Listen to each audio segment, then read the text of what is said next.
청년들에게 보통 이상형이 어떻게 되냐, 혹은 배우자상이 어떻게 되냐, 이렇게 물어보면 공통적으로 다 하는 말이 있습니다. 목사님, 마음이 잘 통하는 사람, 마음이 잘 맞는 사람을 만나고 싶어요. 그런데 결혼을 해보신 분들은 알지만 이 세상에 마음이 잘 맞는 사람이란 없습니다. 그런데 왜 연애를 할 때 마음이 잘 맞는 사람이라 우리가 착각하며 결혼을 할까요? 그것은 그 연애할 때는 마음이 잘 맞는 그 사람이라서가 아니라 서로가 서로에게 그 마음에 맞는 사람으로 맞추어 가기 때문입니다. 근데 사실 이것이 결혼 생활의 비결입니다. 결혼을 하고 나서도 배우자에게 또 상대방에게 그 사람의 마음에 맞는 사람으로 맞춰가며 살아가는 것이 중요하지요. 하나님과의 관계도 마찬가지인 것 같습니다. 우리가 신앙생활을 하며 하나님과의 관계가 계속해서 발전해 나가기 위해서는 하나님의 마음에 맞는 사람이 되는 것이 너무나도 중요합니다. 그래서 오늘 본문을 통해서 하나님의 마음에 맞는 사람은 누구인가를 함께 나누고자 합니다. 우리 사무엘상 13장 1절에서 15절의 말씀을 통해 먼저는 하나님의 마음에 맞지 않는 자가 누구인가를 살펴보고요, 그 다음에 하나님 마음에 맞는 자가 누구인가를 함께 알아가며 또 그렇게 살아갈 수 있기를 소원합니다. 오늘 본문은 사무엘상에서 큰 전환점 중에 하나입니다.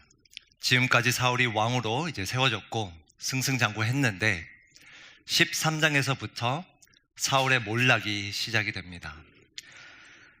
왜 사울이 이스라엘 왕이 될 수 없는가를 13장 그리고 특별히 15장까지는 보여주고 있습니다. 그리고 오늘 본문이 바로 그 시작점입니다. 3절을 다시 한번 읽겠습니다. 요나단이 게바에 있는 블레셋 사람의 수비대를 치매 블레셋 사람이 이를 들은지라 사울이 온 땅에 나팔을 불어 이르되 히브리 사람들은 들으라 하니, 요나단이 게바에 있는 블레셋 수비대를 성공적으로 공격을 합니다. 그래서 4절에 보니 온 이스라엘이 사울이 블레셋 사람들의 수비대를 친 것과 이스라엘의 블레셋 사람들의 미움을 받게 되었다 함을 듣고 그 백성이 길갈로 모여 사울을 따르느니라. 이 성공적인 소식을 듣고 난 뒤에 이스라엘 백성들은 길갈에 모여 사울을 따릅니다. 그런데 5절 6절에 보면 얼마 지나지 않아 그들은 대조적으로 반응합니다. 5절에 보니 블레셋 사람들이 이스라엘과 싸우려고 어마어마하게 모입니다. 해변에 모래같이 많더라 라고 표현하고 있죠. 그런데 그 장면을 6절에 보니 이렇게 반응합니다. 이스라엘 백성들이, 이스라엘 사람들이 위급함을 무엇하고요? 보고, 그 위급함을 보고 절박하여 굴과 수풀과 바위 틈과 은밀한 곳과 웅덩이에 숨으며, 조금 전만 해도 그 승리의 소식을 듣고 난 뒤 이 백성들은 길갈에 다 모여서 사울을 따랐습니다. 그런데 5절에 있는 그 블레셋 사람들의 모습을 보고, 그들의 어마어마한 숫자를 보고, 그 상황의 위급함을 보고 이들은 숨기 시작합니다. 7절입니다. 어떤 히브리 사람들은 요단을 건너 갓과 길르앗 땅으로 가되, 심지어 도망을 가는 거예요. 그런데 사울은 아직 길갈에 있고 그를 따른 모든 백성은 떨더라. 사울을 따르기 위해 길갈에 모였던 그 백성들이 그 위급한 상황을 보고는 도망가거나 떨고 있을 그때에 사울은 그래도 그 길갈에 남습니다. 이 장면만 놓고 보면 사울은 이스라엘 백성과는 달리 행할 것처럼 보이지만 이후의 이야기는 사울 왕도 백성과 별반 다르지 않음을 보여주고 있습니다. 8절, 사울은 사무엘이 정한 기한대로 이레 동안을 기다렸으나 사무엘이 길갈로 오지 아니하매 백성이 사울에게서 흩어지는지라. 시간상 10장의 말씀을 다 보진 않겠지만 10장에서 사무엘은 사울에게 먼저 길갈에 가서 기다리라고 했습니다. 그래서 사무엘이 일러준 대로 7일을 기다리는데 사무엘이 오지 않자 백성마저, 남아있었던 백성마저 사울 곁을 떠납니다. 흩어집니다. 그래서 사울은 어떻게 하는가? 9절 10절을 보시면 사울이 이르되 번제와 화목제물을 이리로 가져오라 하여 번제를 드렸더니 번제 드리기를 마치자 사무엘이 온지라 사울이 나가 맞으며 문안하매. 기다리다 사무엘이 나타나지 않자 사울이 직접 번제를 드립니다. 번제와 화목제물을. 그런데 10절에 보니 번제를 드리기를 마치자 번제와 화목제를 드리려고 했는데 화목제물을 드리기 전에 번제를 드리기를 마치자 사무엘이 도착합니다. 이 장면을 보면 사울이 조금만 더 기다렸다면 사무엘이 도착해서 제사를 충분히 드렸을 수 있었습니다. 그런데 왜 사울은 기다리지 못했는가? 11절에 그가 이렇게 이야기합니다. 사무엘이 이르되 왕이 행하신 것이 무엇이냐 하니 사울이 이르되 백성은 내게서 흩어지고 당신은 정한 날에 오지 아니하고 블레셋 사람은 믹마스에 모였음을 내가 무엇하였으므로? 보았으므로. 사울은 왜 기다리지 못해 자기가 직접 제사를 드렸는가? 그가 직접 설명합니다. 11절에 보았다는 거예요. 무엇을 보았는가? 세 가지 상황이에요. 백성은 내게서 흩어지고 당신 사무엘은 정한 날이 다 되었는데도 오지 아니하고 블레셋 사람은 믹마스에 모였다. 이 상황 때문에 무엇을 했는가? 12절에 보니 이렇게 설명합니다. 이 상황을 내가 보고 나서 내가 이르기를 블레셋 사람들이 나를 치러 길갈로 내려오겠거늘 내가 여호와께 은혜를 간구하지 못하였다 하고 부득이하여 번제를 드렸나이다 하니라. 부득이하여 이 표현이 중요한 것 같아요. 사울은 그가 번제를 드리는 것이 옳지 않음을 알고 있었습니다. 이것이 말씀에 대한 불순종임은 그건 이미 알고 있었습니다. 그런데 왜 제사장인 사무엘이 드려야 할 번제를 왕인 사울이 드렸는가? 왜 불순종했는가? 그가 하나님의 말씀을 몰라서가 아니라 상황을 보고 부득이하여 불순종했다고 이야기하고 있는 것입니다. 사울 역시 오늘 본문에 나타난 이스라엘 백성의 모습과 같이 모습처럼 다를 바 없이 상황만 보고 움직인 것입니다. 상황만 보고. 하나님의 마음에 맞지 않는 자는 누구인가? 상황만 보고 행하는 자입니다. 상황만 보고 행하는 자. 제가 군에 들어가서 이제 기본 훈련을 다 받고 난 뒤에 이제 특기 훈련을 받았습니다. 동력으로 들어갔기 때문에 이제 또 몇 달 동안 훈련을 받는데 사실 저에게는 그 기본 군사 훈련보다 이 훈련의 기간이 더 힘들었습니다. 수많은 그 군사의 용어를 다 외우게 하고 밤새 공부시키고 열심히 훈련을 하는데 정말 훈련보다도 그 조교보다 더 뺑뺑이를 돌리더라고요. 그리고 온갖 욕은 다 하고. 그런데 수많은 말들 중에 선임으로부터 들은 가장 흔한 표현은 뭐였냐면 욕이 아니라 상황 판단이라는 단어였습니다. 상황 판단. 네가 정말 통역을 잘하려면 상황 판단을 잘해야 된다.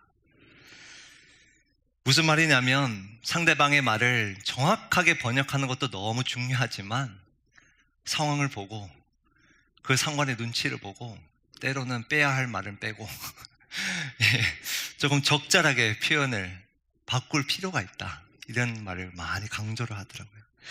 그래서 통역 장교에게는 무엇보다도 센스 있는 상황 판단이 중요하다. 이런 말을 수없이 들었습니다. 중요하죠, 여러분. 센스 있는 상황 판단. 그런데 우리 그리스도인에게는 더 중요한 것이 있습니다. 그 무엇이냐면 하나님의 말씀의 기준으로 판단하는 것입니다. 하나님의 말씀에 순종하는 것이 상황 판단보다도 더 중요한 것입니다.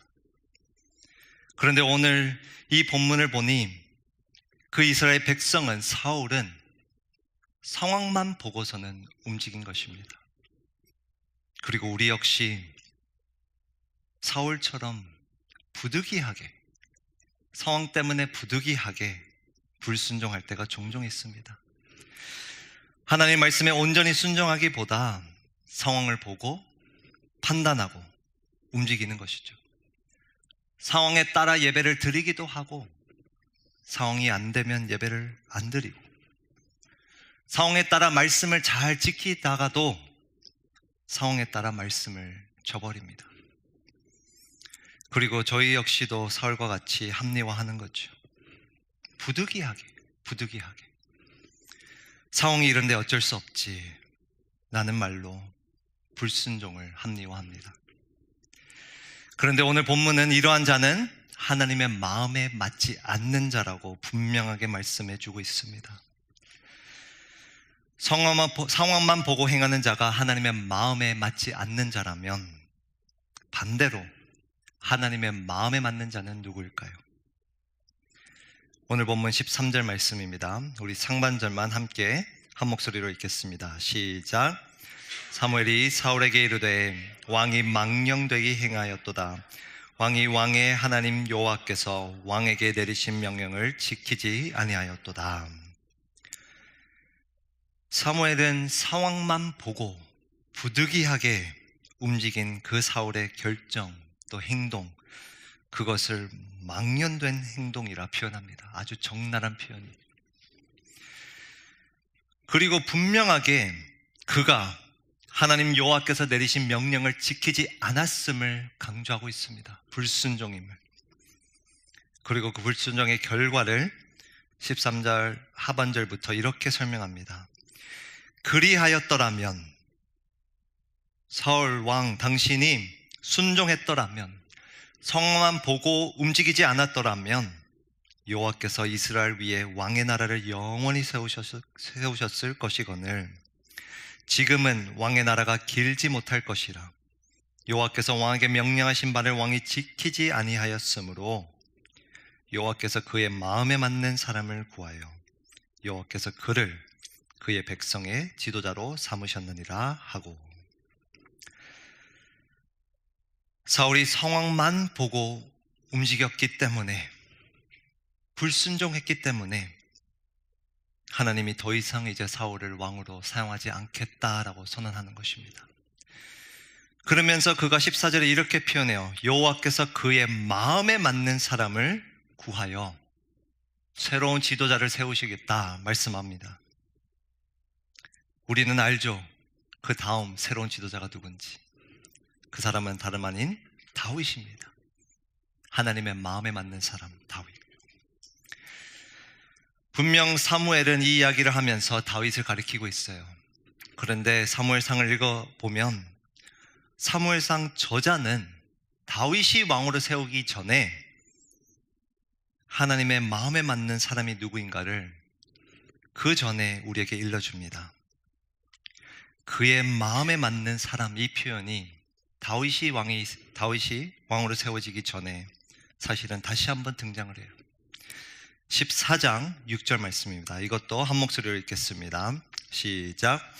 요나단이 자기의 무기를 든 소년에게 이르되 우리가 이 할례 받지 않는 자들에게로 건너가자.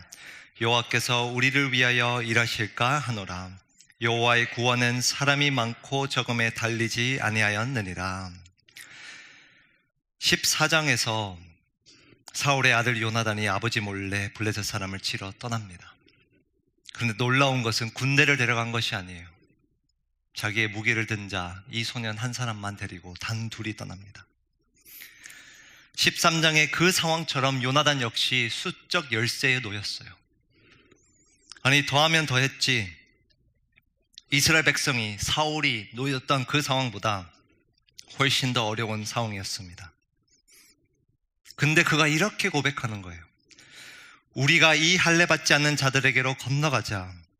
여호와께서 우리를 위하여 일하실까 하노라. 여호와의 구원은 사람이 많고 적음에 달리지 아니하였느니라. 아멘. 요나단은 상황을 보고 움직인 것이 아니라 바로 하나님을 바라보고 움직인 것입니다. 상황을 넘어 하나님을 바라보고 그는 움직였어요. 그리고 7절에 그의 무기를 든 자의 고백이 너무나 중요합니다. 그가 이렇게 고백합니다. 무기를 든 자가 그에게 이르되 당신의 마음에 있는 대로 다 행하여 앞서가소서. 내가 당신과 마음을 같이 하여 따르리이다. 여러분, 이 당신과 마음을 같이 하여가 그의 마음에 맞다라는 그 표현과 동일한 표현입니다. 13장 14절에 등장했던 마음에 맞는 사람, 그 사람은 누구인가? 요나단과 그의 무기를 든 자의 고백 속에서 우리는 알 수 있습니다. 지금 이 무기를 든 자의 고백을 다시 한번 보면 그는 이렇게 이야기합니다. 당신의 마음에 있는 대로 다 행하여 앞서가소서. 내가 당신과 마음을 같이 하여 따르리이다. 어디가 되었든 어떤 상황이 되었든 당신과 마음을 같이 하여 끝까지 따르겠습니다 라는 고백입니다. 이 자의 이 고백, 그리고 앞서 있었던 그 요나단의 고백을 보면요, 하나님의 마음에 맞는 자는 누구인지 우리는 알 수 있습니다. 하나님의 마음에 맞는 자는 누구인가? 바로 상황을 넘어 하나님을 바라보며 끝까지 따르는 자입니다. 상황을 넘어 하나님을 바라보며 따르는 자가 하나님의 마음에 맞는 자입니다. 온 이스라엘 백성이, 그리고 심지어 그 나라의 왕도 상황만 보고 움직이고 있을 그때에 한 사람은 그 상황을 넘어 우리를 위하여 일하시는 여호와 하나님을 바라보았습니다. 요나단은 이들의 승리가 사람이 많고 적음에 달려있지 아니하고 상황에 달려있지 아니하고 바로 여호와 하나님께 있음을 보았습니다. 그리고 그의 무기든 자 역시 이러한 요나단과 마음을 같이 하며 끝까지 따랐어요. 오늘 본문은 보여줍니다. 동일한 상황 속에서 하나님의 마음에 맞지 않는 자가 있고요, 하나님의 마음에 맞는 자가 있음을 우리에게 보여주고 있습니다. 한 사람은 상황만 보고 부득이하게 불순종하고요, 다른 한 사람은 상황을 넘어 하나님을 바라보며 그 하나님을 끝까지 따릅니다. 여러분은 누구인가요? 하나님의 마음에 맞는 사람인가요? 아닌가요? 저는 최근에 내가 하나님의 마음에 맞는 사람이 아니구나 라고 좀 깨달은 적이 있었습니다. 우리 청년부가 올여름에 이제 해외 비전 트립을 좀 준비하게 되었습니다. 사실 미리 계획된 것은 아니고 한 달 전 저희 겨울 수련회 때 제가 다녀왔던 경험을 좀 나누게 되면서 몇몇 청년들이 이제 수련회 기간 동안 또 끝나고 나서 목사님 꼭 저도 그 비전 트립에 가고 싶어요 부탁을 했어요. 그래서 그 수련회 때 말씀에 맞추어서 저도 좀 적용점으로 내가 한번 그래도 추진은 해보겠다라는 결단을 내리게 되었습니다. 그래서 이거는 우리 교회에서 이제 가는 트립이 아니라 외부 기관을 통해서 가는 트립이라 이제 그 외부 기관에 계신 제가 아는 목사님께 연락을 드려서 정말 어렵게 이렇게 좀 시작을 하게 되었습니다. 추진을 하게 되었어요. 그런데 막상 뚜껑을 열어보니까 상황이 여의치 않은 거예요. 그렇게 가겠다는 청년들이 신청은 하지 않고 생각보다 비용은 물가가 오르니까 너무나 비싸고, 그래서 저도 상황을 보니까 이게 과연 가능할까? 정말 그 기관에서 요구하는 인원수가 채워져서 우리가 갈 수 있을까? 생각이 들었습니다. 그래서 너무 그 목사님에게 죄송하게 어렵게 기회를 주셨는데 무산될까봐 미리 연락을 드렸어요. 제가 목사님 상황이 이러이러한데 어쩌면 그 인원수가 다 채워지지 않아서 어렵게 만들어주신 그 기회가 무산될 수도 있을 것 같아요. 못 가게 될 수도 있을 것 같아요. 그래서 미리 좀 상황을 말씀드리고 죄송한 마음에 이렇게 미리 말씀드립니다. 이렇게 쭉 말씀을 드렸어요. 그랬더니 그 목사님이 아주 젠틀하게 이렇게 대답을 해주시는 거예요. 목사님, 비전 트립이 잘 준비되다가도 막판에 못 가는 경우도 있고요. 정말 그 준비 과정이 너무 어려워서 못 가게 될 것 같은데 가게 되는 경우도 많이 봤어요. 목사님, 하나님께 달려 있어요. 그러니 우리 하나님께 맡기고 함께 준비해 봐요.